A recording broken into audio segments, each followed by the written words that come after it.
Hey, this is David and Ferrah in downtown San Francisco that is still open for business, right? Right. Who knew that traffic would be a sign of health that we would be happy about? Absolutely. It's lovely to see. And it's nice to see people on the road and on the streets and walking around. It is. We're coming up on Union Square. That was Sears Fine Food. They're famous for their little Swedish pancakes. This is the Westin St. Francis on the right. And there is good old Union Square.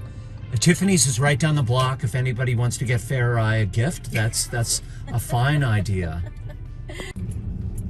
There is a lot of life out here today. You know, I lived in Seattle when Boeing was restructuring and going through changes, and there were billboards that said the last person out of Seattle turned the lights off. The reports of the demise of San Francisco are greatly exaggerated. We have the 5th largest economy in the world. The state of California does. Bigger than Britain, bigger than India. We've got a lot of resources. Just at the end of last year, in the quarter 3, there was $30 billion in VC monies raised for new businesses. So here's the Palace Hotel where the Debs used to do their cotillion 140 years ago. There's a lot of history, but there's also a lot of future.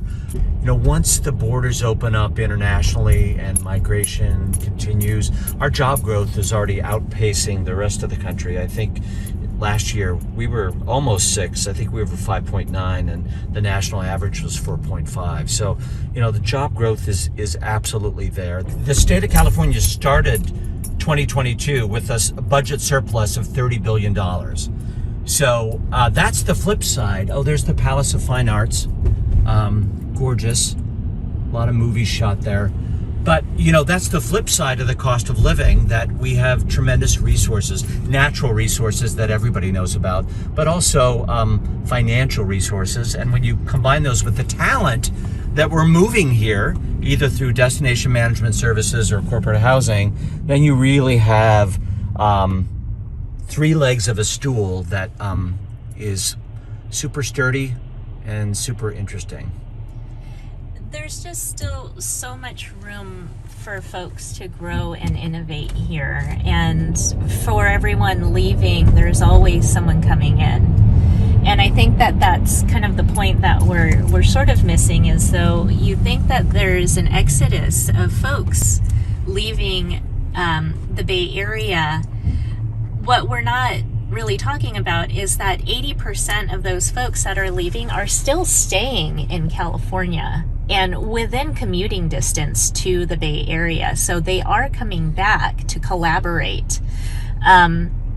Only about 20% or so of those folks that have left the Bay Area have actually made the move outside of the state. In looking at our numbers for Dwellworks and moves coming into the Bay Area proper, as we look at it holistically with all the numbers coming in, the Bay Area proper is still the second biggest market for moves for Dwellworks from 2021 on to today.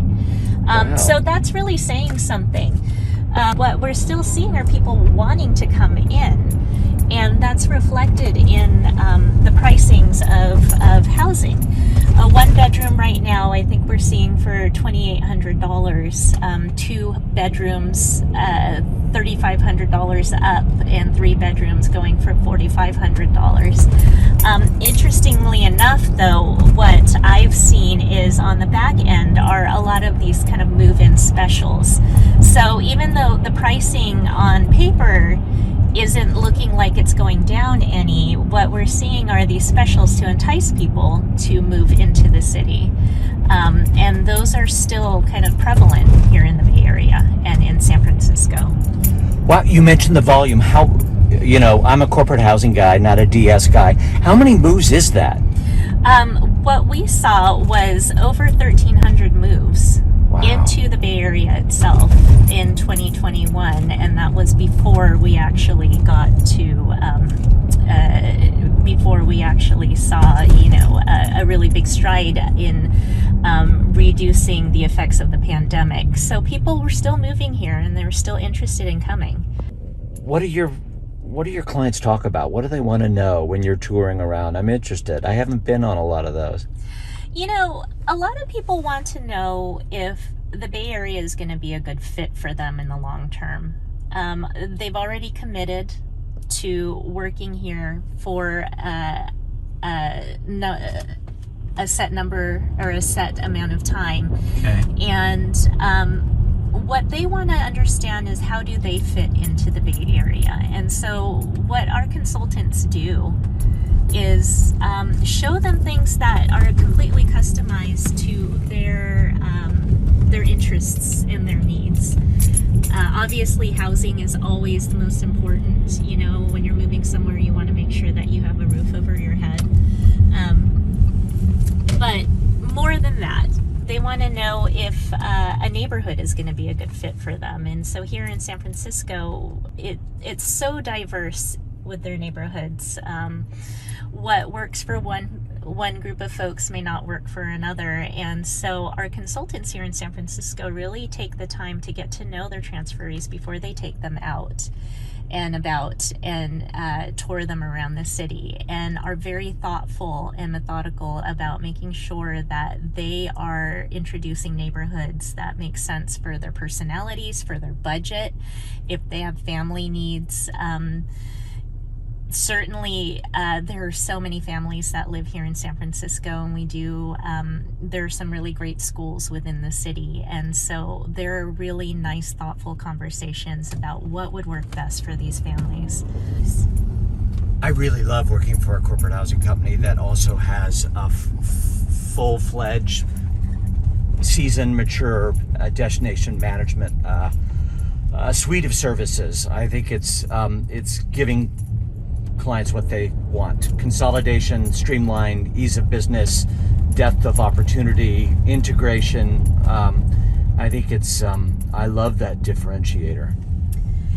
And so I'd love to ask you, as we move into this new world of endemic rather than pandemic, what are you seeing would be the trends in corporate housing in the Bay Area? Guests are spending a longer time in apartments. They want more amenities that support a work from home environment in their temporary furnished apartment. And that level of easy for me to say, personalization and customization is really the fun, creative part of our job, in terms of listening to our clients, what's important to them for their people, and then tailoring a solution for them. So we have large groups that are coming into the area this summer, and they're not even going into the office every day. So their apartment has greater significance than ever. And that's exciting to be a part of their live-work experience. San Francisco will never not be San Francisco. People will always gravitate towards San Francisco exactly for that point, because it is one of the very few places in the world that allows you to be who you want to be. And I mean, that really shows in innovation and in technology and the diversity of the people, the diversity of housing, the diversity of activities. The one thing that I love about the Bay Area that I've always